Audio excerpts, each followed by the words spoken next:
I was 2 years into a 3-year jail sentence for robbery when I was transferred to the 12 Caesars Correctional Facility in New Mexico. I remember the cellmate I wound up with, this guy called Hector Ochoa. He was an average-looking Joe, part Mexican, part one dunno what, very low-key, and used to spend most of his time reading his Bible or writing in this alligator hide notebook he kept tucked into his waistband. I've had a fair few cellmates in my time, but this Hector guy was seriously offbeat. He wasn't violent or anything. He wasn't dangerous in the conventional sense of the word, but he gave off this really creepy vibe. The other inmates steered well clear of him. Not even the gangbangers messed with this hombre. The first few days I shared a cell with him, I was tearing my hair out. I kept thinking there were huge bugs crawling all over my flesh. I couldn't stop scratching. It turns out the bugs were all in my head. Hector slept on the bottom bunk. Every night after lights out, he'd lie there praying in Spanish. He'd pray in this never-ending drone. It drove me crazy. I made it next to impossible to sleep. A couple of nights in, I wake up suddenly. It's maybe 2 or 3 in the morning, and for a moment I'm disoriented. I don't have a clue where I am. I hear this woman whispering in the bunk below me. I can't hear what she's saying, but I know it's a woman. It sounds like Hector and this woman are whispering to each other. That's when I sit bolt upright. Instantly, the voices stop, and when I peer into the bottom bunk, I see Hector fast asleep. I would have chalked the whole thing up to my imagination, but that wasn't the end of it. Not by a long shot. The next day, I met up with a friend of mine, Dave, in the prison refectory. "What the fuck is it with this guy?" I asked. Dave gave me this look, so I lowered my voice and said, "You know my new cellie?" Hector, he nodded. "What about him?" "Dude creeps me out, man." "Yeah, well, you seriously need to watch your back with that guy." Dave tapped his forehead with his finger. "He ain't right, man." "What do you mean ain't right?" "You seen his tattoo? The one on his back?" I shook my head. "He keeps his shirt on. Ask him to show it to you." "Why do you know something about it?" "I know what it represents." Hector rarely spoke to me. He was the quietest cellmate I'd ever had. Most cellmates you couldn't get to shut up, but Hector was different. He sat there on his bed, and he might as well have been in solitary for all the fucks he gave. I figured I couldn't just come out and ask to see his tattoo, so I broke the ice by showing him a few of mine. I had an image of the Virgin Mary on my left bicep, a rose on my right calf, bayonets crisscrossed against my belly. "Do you have any tats?" I asked. He nodded. I waited, but when it became obvious he wasn't going to say anything else, I pressed him. "Can I see?" He frowned. "Why?" I shrugged. "Just curious." He stared at me for a while, and then he set his Bible aside and shrugged his shirt off as he stood up. He turned around so I could see his back. As I stared at his tattoo, I felt slow fingers of WTF creeping up my spine.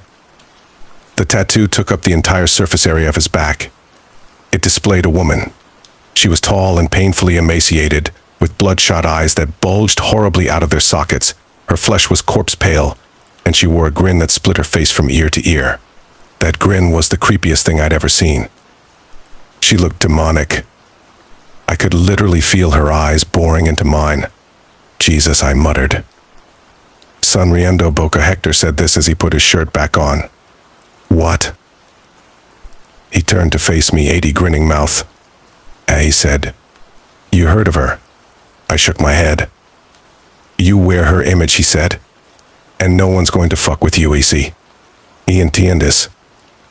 According to Hector, there were shamans in the rural areas of Mexico called bruja, who could invoke spirits through something he called black tattoos. But you had to shed innocent blood before you got one of those tattoos. You had to cut the throat of a virgin, drain her blood into a copper vessel, and the blood would be mixed with ink. The ink would be mixed with the semen of a black goat. Only then could the tattoo be drawn. If you survived the ensuing infection, you became a doorway. Your guardian angel lived on the other side of that door. Lady Grinning Mouth was Hector's guardian angel. Now, there There were a lot of dangerous men in our jail, but one of them in particular, Diego Gomez, aka The Machine, was the guy that bothered me the most, because no one else would fuck with me on account of Hector being my cousin. But Diego wasn't afraid of Hector, in fact. Quite the opposite. He made it pretty clear that he wanted Hector's hide hanging on his cell wall. The fight between Hector and Diego Gomez went down like this. Diego was serving life for a double homicide. There is no chance of parole. There was nothing to lose but his life, and that life was a living hell. The only thing that meant ST to him was his rep. He heard about Hector soon after he was transferred to our jail. He knew the other prisoners respected Hector but were afraid of him. He wanted that respect. He wanted that fear. He was a monster of a man. 6'4", 220 pounds of solid muscle, and so many fucking tattoos he looked like the illustrated guide to the end times. I passed him a couple of times in the exercise yard, and I can honestly say Diego Gomez was one heathen son of a bitch you didn't want to mess with. But when I told him Diego was gunning for him, Hector didn't even glance up from his Bible. He doesn't have a guardian angel, he said contemptuously.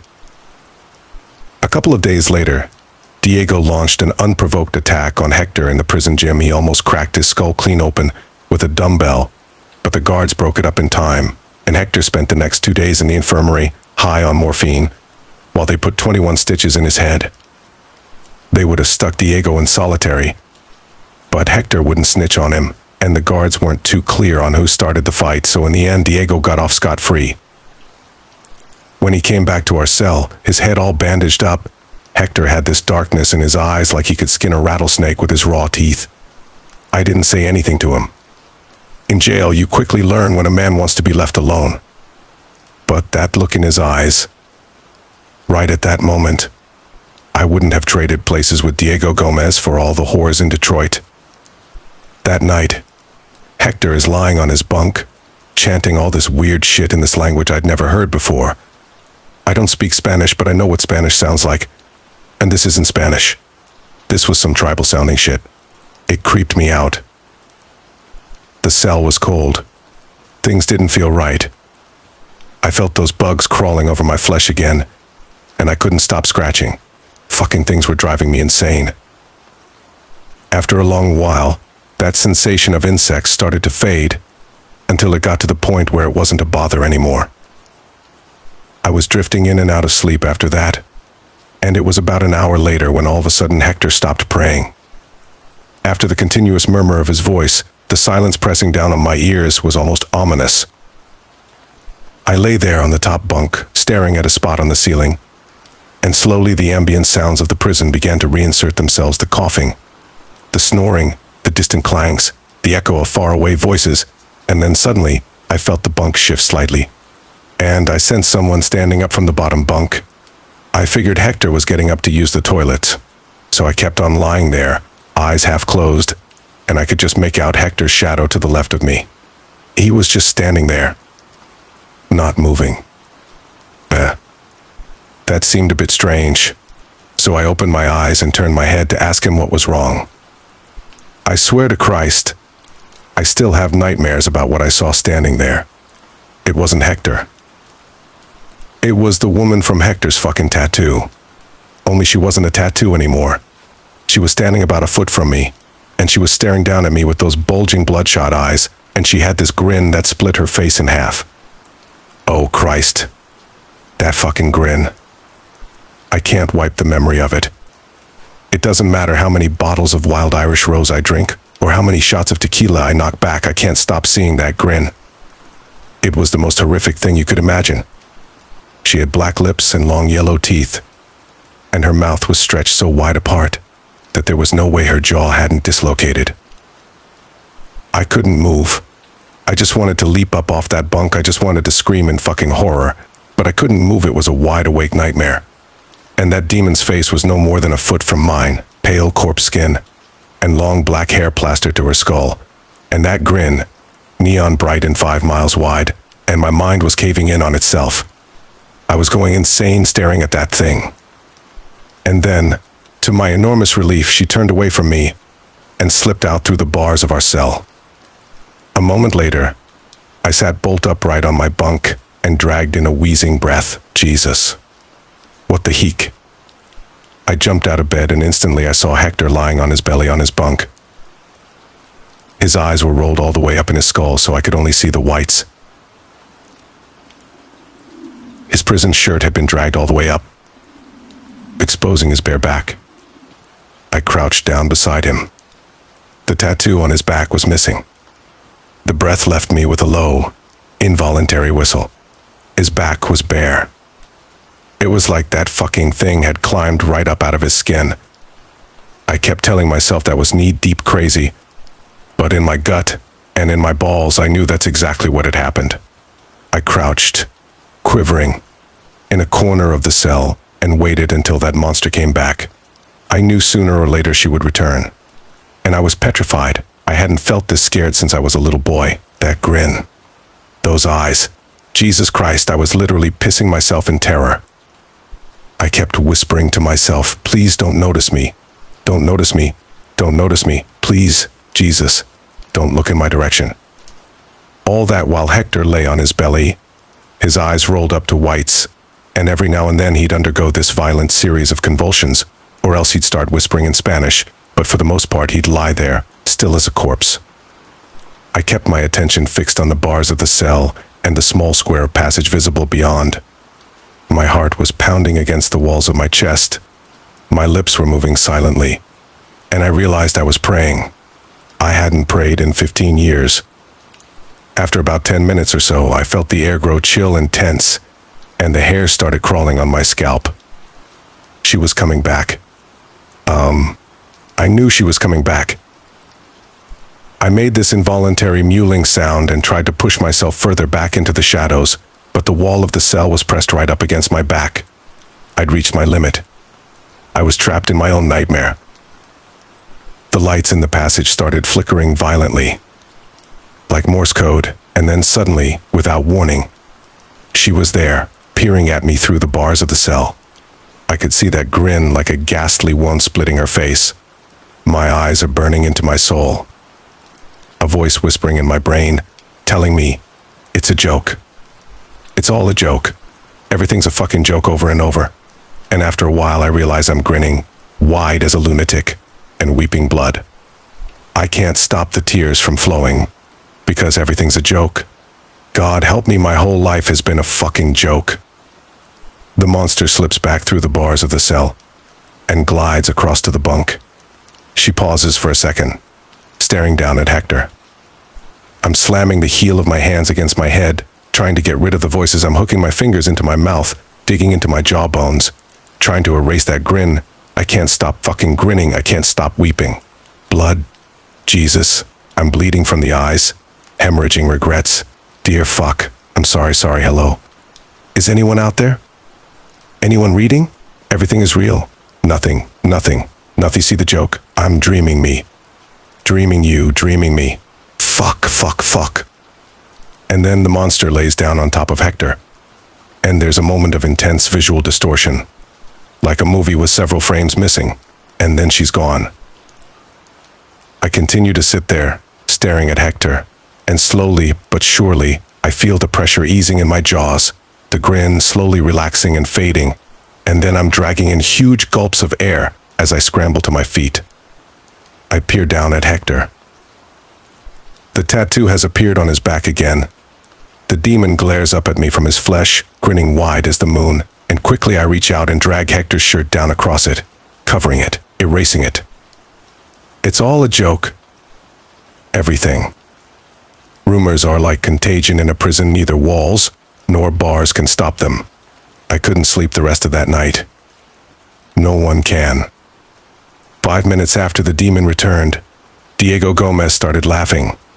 He was 6 cells up from me, and at first he started chuckling, real low, like the way somebody laughed when they'd remembered something funny. That kind of chuckle. And then after a while he was laughing out loud, with convicts calling out and advising him he better shut the fuck up, and other convicts laughing as well, like they kind of got the joke. But no one got the joke like Diego got the joke by this time. He was literally shrieking with laughter. I've never heard anything so unnerving. He wasn't laughing the way a sane person laughs. You could actually hear the desperation in his voice. Like laughing was the only way he could scream. I don't know if that makes sense. I don't know what the hell makes sense anymore. Everyone was awake. You could see them standing in their cells, peering silently out through the bars, but no one was yelling out for Diego to quit laughing anymore. You only had to hear Diego's laugh to know something wasn't right. After a while, the lights went on, and the guards came to see what was wrong. They passed my cell on the way to Diego's. I was standing close to the bars. Hector was standing with me by this time. We watched the guards rush past, yelling and cursing. And then when they got to Diego's cell, they stopped yelling and they stopped cursing. And I heard one of them say, "Holy fuck." And that's when everything went nuts. The guards were rushing about like lunatics, calling for paramedics, calling for restraints. Everyone screaming at once, and through it all, Diego never once stopped laughing. I turned to Hector. Hector was nodding as he listened to Diego laugh. He was nodding like he got the joke. "He doesn't have a guardian angel," he said softly. Diego Gomez, aka the Machine, strangled his cellmate, a guy called Chad Beacon, to death with his bare hands. Rumor told me Diego Gomez exerted so much pressure that Chad's eyes hemorrhaged, and his skin literally turned black. He was laughing while he strangled Chad. After killing his cellmate, Diego reached up and tore his own eyes out of his skull. He kept on laughing all the time. No one knows why he did it, but some inmates in nearby cells swear to Christ that they saw a woman in Diego's cell shortly before things went crazy. She was whispering to him. She must have been telling him something pretty funny because Diego was grinning from ear to ear.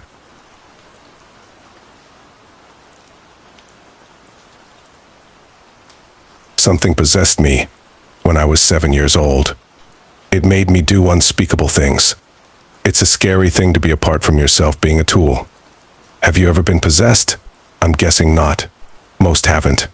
And they can thank their lucky stars for that. I have, though. I felt the suffocating grip of something closing around my mind, squeezing it until every last ounce of me was gone. I felt the horror of knowing I'm not alone. The horror of knowing I might never be alone again. 3 days after I turned 7, my life crumbled into pieces. It became unrecognizable. That night, my foster parents locked me in the attic and jeered that there were monsters coming to eat me. Werewolves, more specifically. "We'll let you out in an hour," they laughed. "If there's anything left to let out."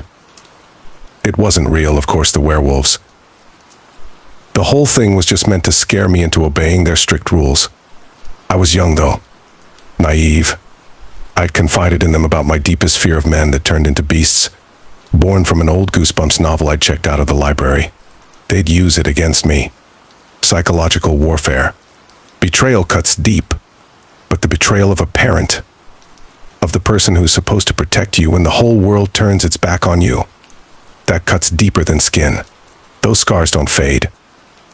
I spent my first minutes in the attic screaming and crying, beating my fist against the door, but they threatened me with 6 hours in the corner, standing on my tippy toes if I opened the hatch.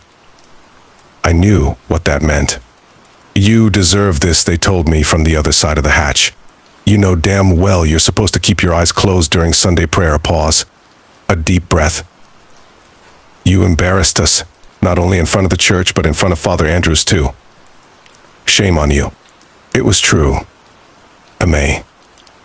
At least it was true that I'd opened my eyes. I was a distractible child, later diagnosed with attention deficit disorder. What was I supposed to do? That didn't matter to them, though. In their eyes, not only was I disrespecting the law of the house, I was disrespecting the law of the Lord. That made punishing me easy.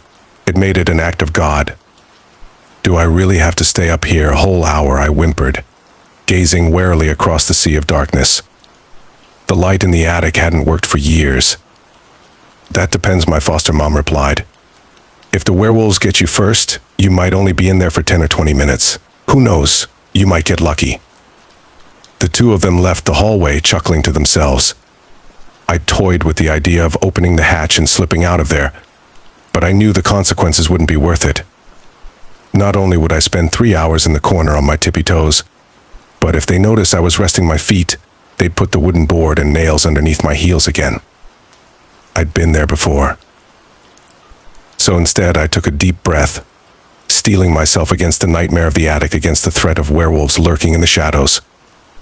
I took a deep breath, and I threatened them. "I'm not afraid of you," I called out. "I'm a monster too, you know." It was a lie, but a comforting one. The only thing I knew capable of harming a werewolf was a silver bullet, and I had precisely none of those, so the next best thing seemed to convince them I was too tough a target to hunt. After all, running wasn't an option. I began my punishment, waiting near the hatch, panicked and full of adrenaline. I waited for a howl or growl to meet my ears, for the sounds of my doom to come out and greet me, but they never did. After I'd made it 10 minutes without being eaten, I decided to get riskier. I decided I'd venture beyond the safety of the hatch and try to improve my situation. The light switch was far beyond my ability to repair, but finding a flashlight was still a possibility.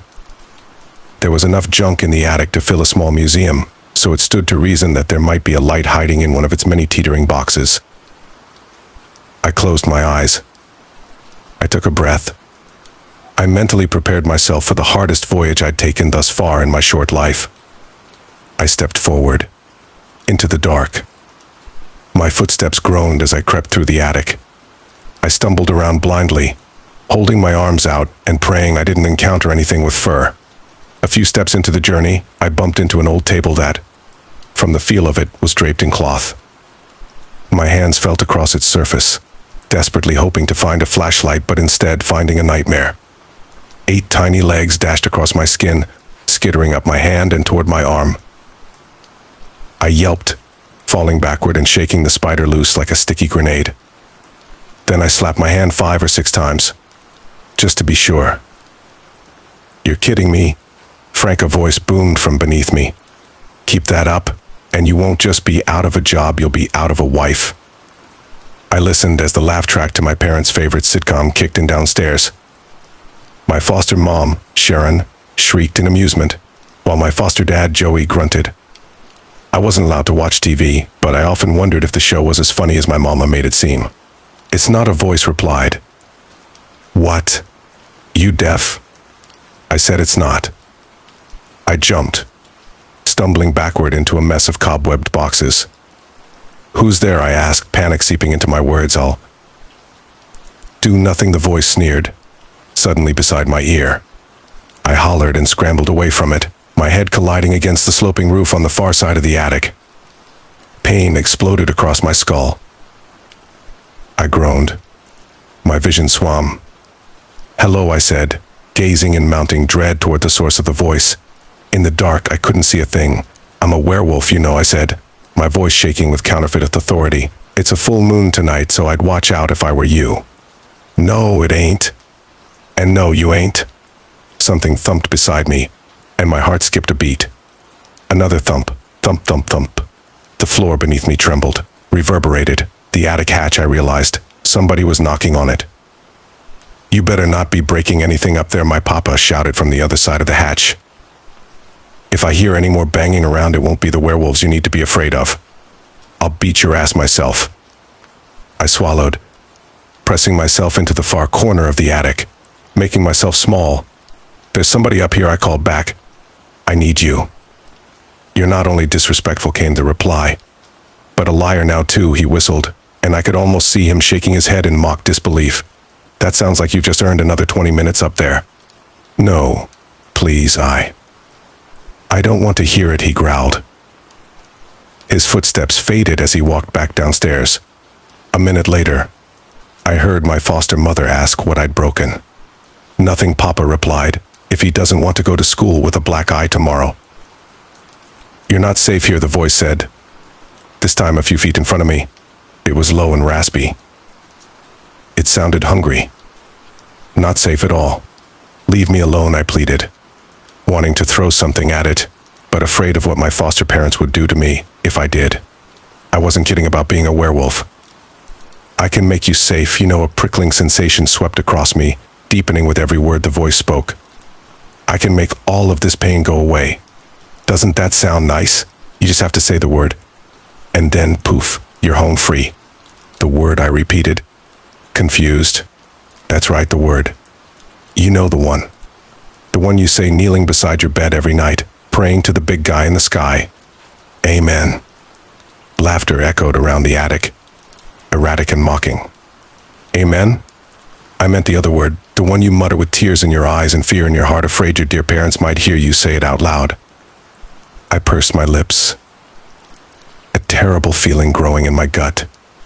Suddenly, the voice felt so much worse than a simple werewolf. It felt like it was manipulating me, testing me. I don't cry when I pray, I said defiantly. I don't know what you're talking about. The voice stepped forward, and the entire house rattled against its weight. Dust drifted down from the rafters. The floorboards squealed. It was loud. Too loud. The fuck did I just tell you? Boy Joey shouted from below. If I have to get up from this couch, you're going to wish there really was a lock on that hatch. I swallowed, desperately praying that this terrible voice would just leave me alone. Go away, I told it. Just leave me be. No, it took another step forward, and another shockwave rippled through the house. The frame trembled with a low rumble. I'm not going anywhere. You're stuck with me. He's going to be mad, I whimpered, pressing my hands to my ears and shaking my head. Stop making so much noise. He'll hurt me. A sound met my ears, dense and low, like a cardboard box sliding off of another cardboard box. My heart froze. Don't. A symphony of glass shattered my pleas. A second later, another box was tipped. Something tumbled out of it, obnoxious and heavy, rolling across the floor like a bowling ball. I'm going to make you believe, the voice laughed. No matter what it takes. No. Under me. The TV went silent. Muffled voices rose from the living room, and the sound of snapping leather met my ears. There's nothing in him that my belt won't fix. Why are you doing this? I hissed into the darkness. Why are you making them hurt me? Tears welled in my eyes as I prepared myself for the discipline that was coming my way. For the pain. Foot thundered up the stairs. No, I called down, desperate and afraid. I didn't break anything. It wasn't me. Panic stole my senses. This wasn't fair. I didn't deserve to be punished. I was good this time. I made sure of it.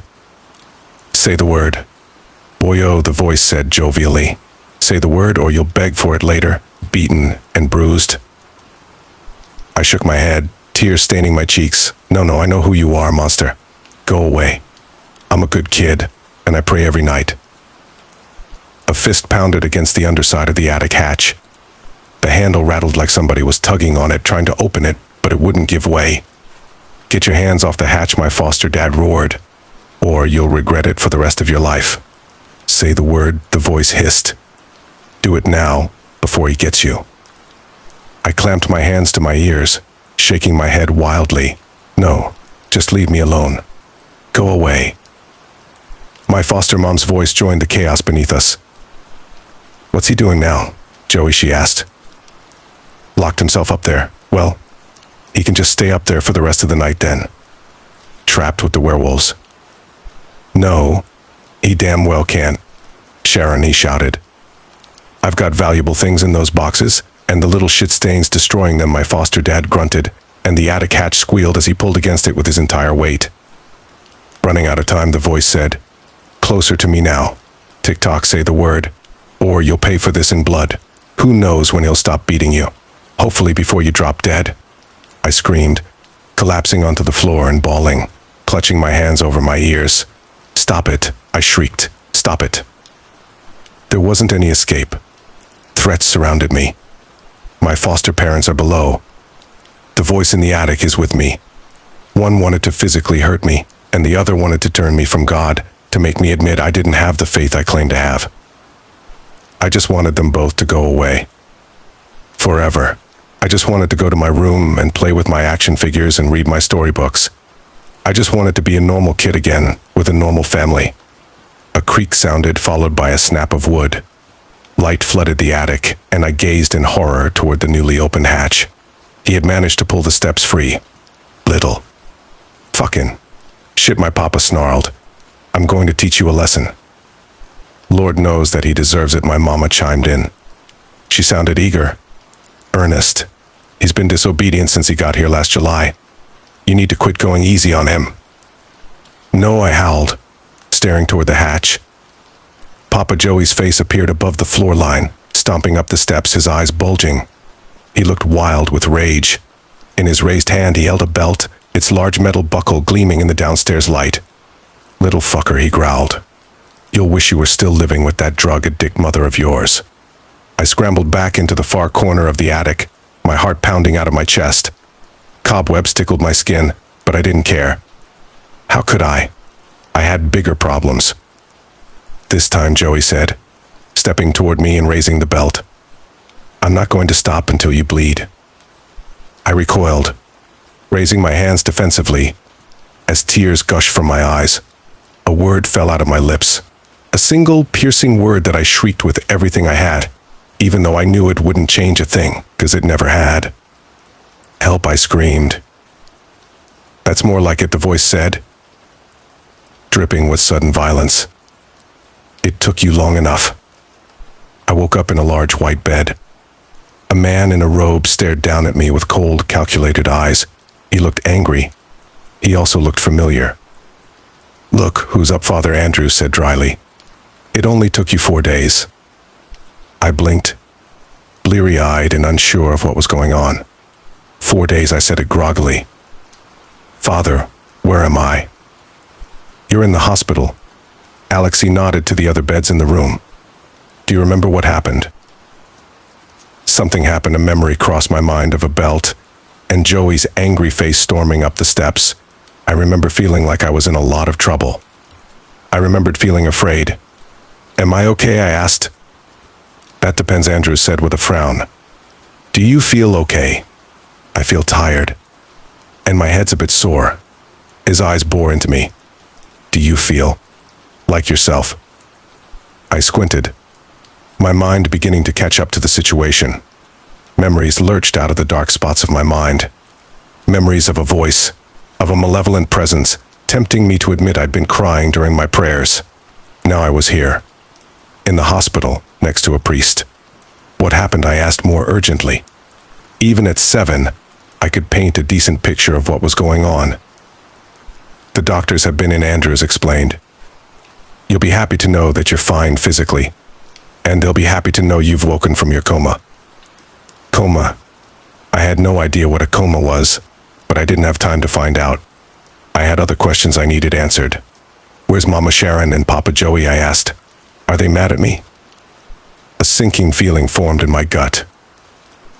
After the voice had destroyed so much of the attic, my foster parents were bound to be furious with me.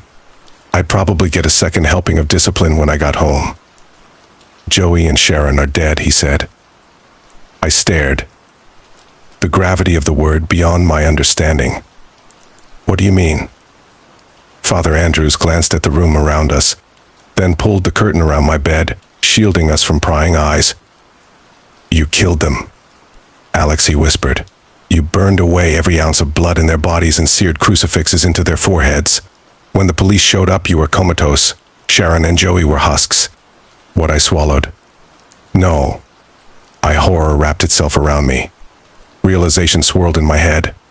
I remembered the attic, the voice tempting me to break my vows to God. It had asked me to say a word, to give myself up to its evil. My voice cracked as my body shuddered with tears, my world beginning to crash around me. I loved them, I said, sobbing. I wouldn't do that. I loved them. I promise. That may be, Andrews said, reaching into his jacket and pulling out a vial of clear liquid. But they only played at loving you. He unstoppered the vial and doused me in its contents. I recoiled. Stop that. Holy water, he explained. He gave the vial a gentle shake in front of me, showcasing the small amount of liquid left inside.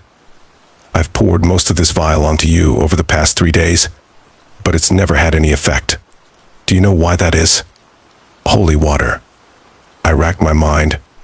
I'd heard of that in Sunday school.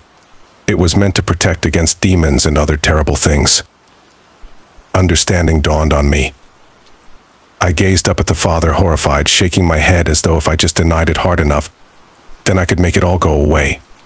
I knew better, though. So did he. The way Andrews looked down on me told me he already had a good grasp of the situation. He knew, and now he was challenging me to lie about it, to prove that I was still possessed. I talked to a demon in the attic, I blurted out, guilt twisting inside of me. My lip curled and tears poured out of my eyes. I'm sorry.